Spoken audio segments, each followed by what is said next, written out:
welcome to Season 8 of the Meet the Mancunian podcast, Social Impact Stories from Manchester. A warm Mancunian welcome from your host, Deepa Thomas Sutcliffe. Thank you for joining me today. Every Tuesday, I bring you the stories of Manchester's unsung heroes, the individuals who help to create positive change in our community. My aim is to inspire you, dear listener, to follow your own passions, whether through volunteering or working in the social impact sector. I'm also keen to spotlight good causes and create more awareness and support for them. Whether you're tuning in on Apple Podcasts or Spotify or on my website meetthemancunian.co.uk, get ready for a season filled with inspiring tales of social impact within our beloved city. Welcome to the fourth episode of Season 8 of the Meet the Mancunian podcast, Social Impact Stories from Manchester. Passionate about art and poetry in the community, we hear from Andrew Allen Matthews, artist, in this episode. In Andrew's own words, I've been producing my Moss Side Nostalgia collection for some years now. My first collection of my Moss Side Nostalgia collection got sold to a private collector from down south. He drove all the way on a Sunday to buy all the collection. He was so impressed with it. And I've been now doing more work on that collection just recently, trying to turn negative portrayal of Moss Side into a positive portrayal by doing poetry and paintings of the areas around Manchester and Salford, and especially Moss Side at the moment, because that's what I'm concentrating on. So the Moss Side Nostalgia collection is all about bringing positivity to Moss Side. Thank you so much, Andrew, for joining me today. And it looks like the sun is slowly coming out. Dreary cities, Manchester, so I'm glad the sun's out today. So thanks so much for interviewing me today. A pleasure.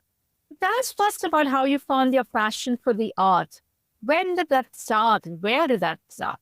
I've always had a passion in art. I've always since been a small boy going to Salford Museum and Art Gallery on a day out with my mum and dad from Moss Side and seeing a painting called Famine by John Charles Dorman. It's a huge painting with a skeleton figure with all wolves surrounding it in the snow scene. And imagine me about 5 years old standing in front of this painting and just was like in awe with the painting, going, wow, look at that painting. That kind of inspired me to become an artist. I lived in Moss Side in the 70s and 80s, and I used to draw Spider-Man in class when I was at Clement Road Junior School in Moss Side. I was always drawing in my books instead of doing work. And on my school report, the teacher had said to me, Andrew must pay more attention in class rather than drawing superheroes. Like teachers do, they want you to focus on what they're teaching you, but it's nice that your fashion started so early and that painting had such an impact on you even at 5. Have you gone back to look at that painting? I've just recently had an exhibition at Salford Museum and Art Gallery with me in Salford and Manchester by an art collection. I was on there for 6 months and I went back to see the painting. It was just as awe-inspiring as well when I saw it. I'm putting that on my list of things to go and see because I'm very interested in that. Tell us about how you've now got involved with trying to bring positivity to Moss Side with your art. I've been producing my Moss Side Nostalgia collection for some years now. My first collection of my Moss Side Nostalgia collection got sold to a private collector from down south. He drove all the way on a Sunday to buy all the collection. He was so impressed with it. And I've been now doing more work on that collection just recently, trying to turn negative portrayal of Moss Side into a positive portrayal by doing poetry and paintings of the areas around Manchester and Salford, and especially Moss Side at the moment, because that's what I'm concentrating on. So the Moss Side Nostalgia collection is all about bringing positivity to Moss Side. How do people get to see your work? They can see my work on my website, which is andrewallen.co.uk.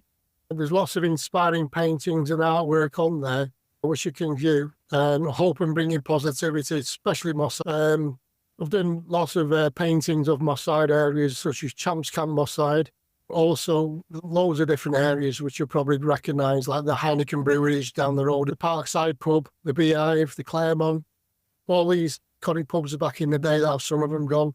But I think you'll really enjoy them. I've had a look at some of them. They were very nice. Have there been some challenges you've faced on this journey of pursuing art and poetry? When I grew up, I was lucky enough to be employed as a design separation artist in the textile industry in the 80s and 90s. Did that for about 10 years, reproducing designs for all the major companies, such as Liberty Designs, Sanderson's, and African Batik Designs for ABC Batik, which was then Tutorial Textiles, TFS. I had a mental breakdown when I left that career, and I went to Manchester Metropolitan University studying a very honest textile degree in the hope of becoming a designer, and suffered many breakdowns over the years. So I've had lots of adversity times, really, some use of me, poetry and artwork, and using cognitive behavioral therapy and friends and family around me. I was able to turn them negatives to positives, really, and that's what I'm trying to do now, just spreading positivity with a positive message with my artwork and my poetry, and I hope I'm doing that. Thank you so much for sharing about your mental health and the journey you've been on and how you've overcome these difficult times as well, and how you're trying to take those difficult times and then spread that positivity. Can you tell us some more about the impact that you've made? The impact, the thinking I'd like to say that I'm making is I'm trying to turn a negative portrayal of my side into a positive portrayal and just trying to spread the love, really. I think the impact of that, I'm trying to do some positivity, because at the Salford Museum in our gallery donated a painting called The Lower Turk's Head to Real Change Manchester. They're a charity that help the homeless and get them back on the feet. They direct the funds correctly to the people who actually need it, rather than the gangs that go around exploiting people, trying to act as if they're homeless. But at least we know that Real Change Manchester directs the funds to the people who actually properly need the help. I think that's important to say, really. I also work on Wythenshawe community in the safety patrol most weeks, trying to refer homeless people to rough sleepers to help them get them off the streets, really, and help them trying to find a roof over us and get them back on the feet again. I think it's important to do that, really. Great to know that your paintings are being donated to homeless charities like Real Change Network, and also that you're helping to keep Wythenshawe safe in the community and helping people really need the help. It's important to keep the Wythenshawe safe, and people who are homeless actually need the help. It's something that I'm passionate about, really, which is reflected in most of my paintings. I've done lots of stories about the homeless, stories and poetry about it all on my homeless page on my website as well. So if you go to that page, you'll be able to see lots of stories and poetry produced about the homeless. Because when I worked as a claims advisor in the co-op, I used to come down to the CIS tower, and I used to see homeless people under the CIS tower all in sleeping bags and in a desperate way. And you wonder what you can do to help these people. And I think the only way I can really try and help people is through my art, by spreading the positivity and spreading awareness about it. Thank you for keeping Wythenshawe safe as a fellow Wythenshawe resident, and for all the work that you do. Really appreciate it. Is there a common myth about or your field of expertise that you'd like to bust? Something that you'd like to clarify? Clarifying a myth. I say with my art is expressing, I do it on people, places and social issues. I guess in a way my message is trying to turn them negatives to positives, and especially with me going through my mental health as well. That's the message you'd like to put towards people, that whatever you're doing, just be positive. And spreading the myth of mental health is, lots of people have different types of mental health. And some people can get stigmatised with it, especially me, but he's trying to understand and realise that mental health is a big thing to be aware of, and the myth of somebody with a really serious health condition, and you just need to understand that not everybody's like a mass murdering psychopath when they're in undergoing mental health issues, but there are various levels of mental health as well. I think that's such an important one, and many of my guests have explored that, because, like you said, mental health and physical health, there are many kinds, not one size fits all, and people need both and a positive direction to get out of that cycle, and many people don't. So even if from rock bottoms, people like yourself have overcome that. It's really inspiring.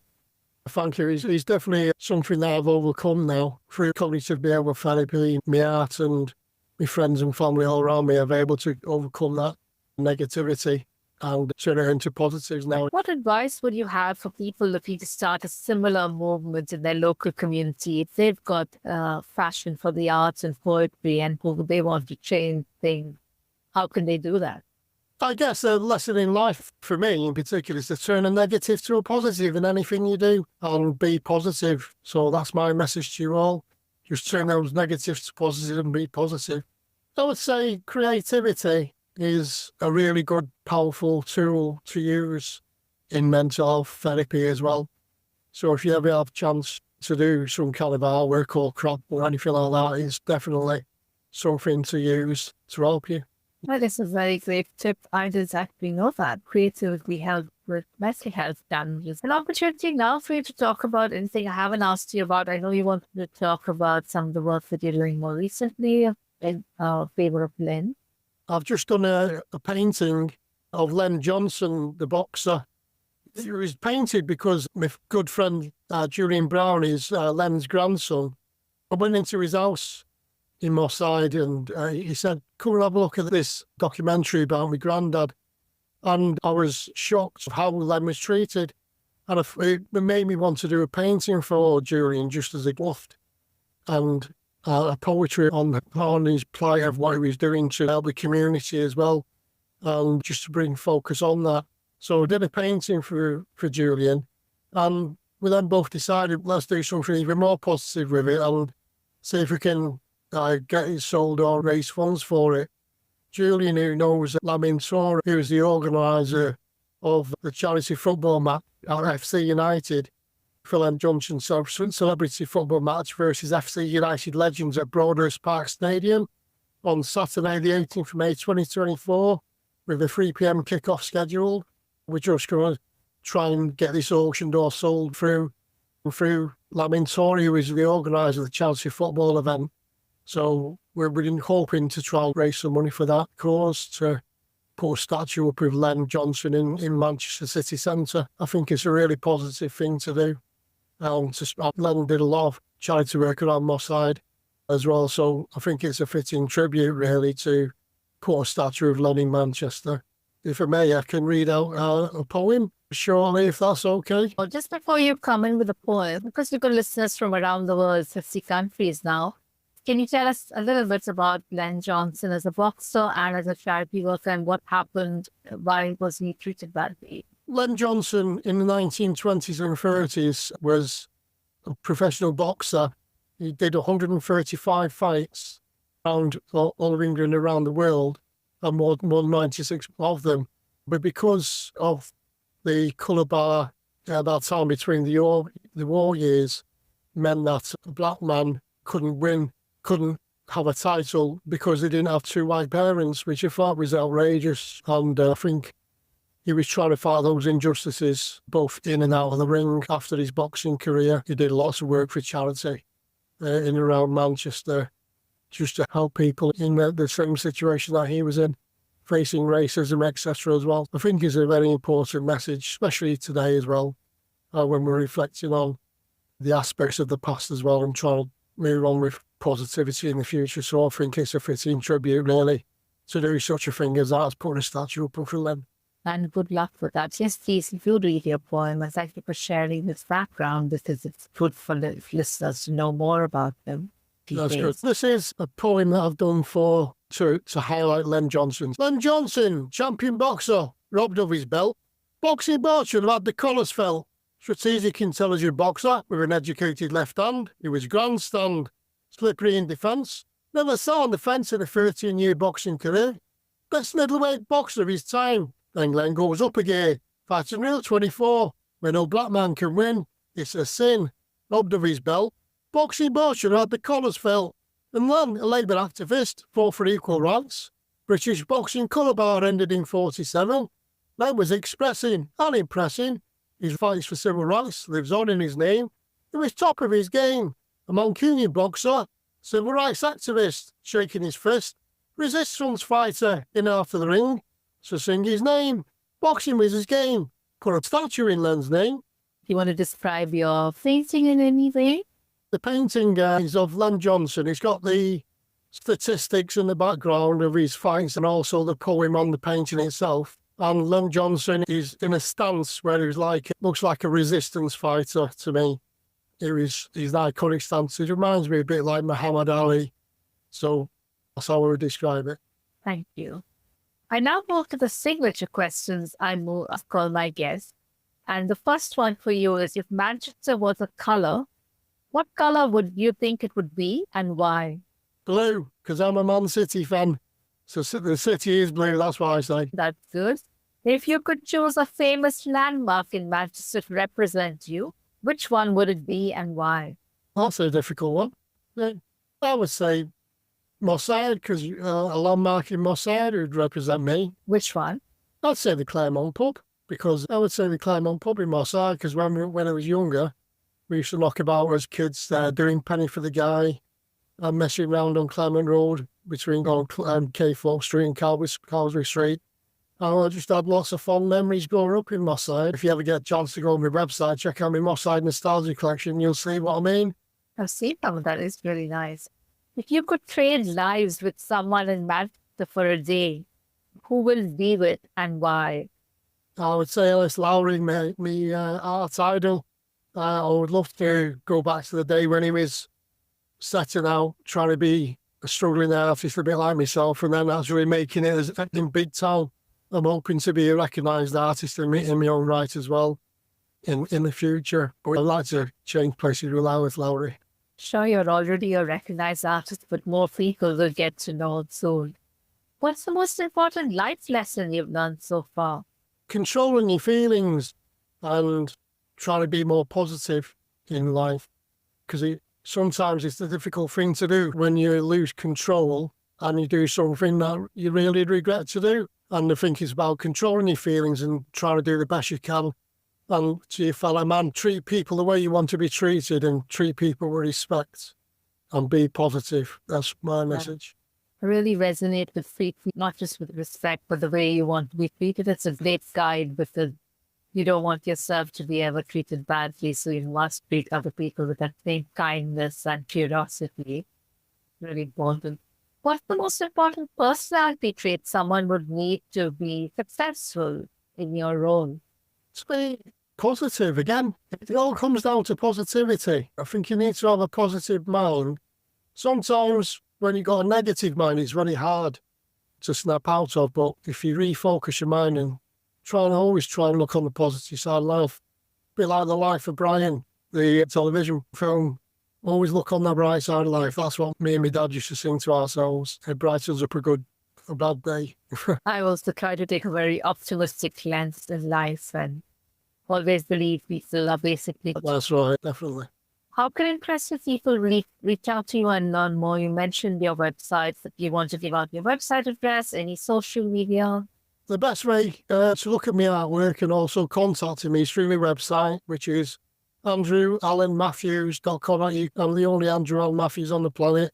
They definitely brought the mold when they made me, I think. You can type in my name on YouTube as well, and that'll bring up my website on my YouTube channel.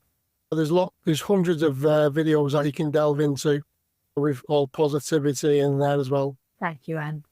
Is there a funny or a heartwarming story you would like to share with listeners? Well, there's so many funny stories. I guess one of them would be when it was outside the Claremont pub. When we was young boys, we used to dress up guy folks and put them in boxes outside the Claremont pub and ask for donations. And we used to say, "Penny for the guy, mister."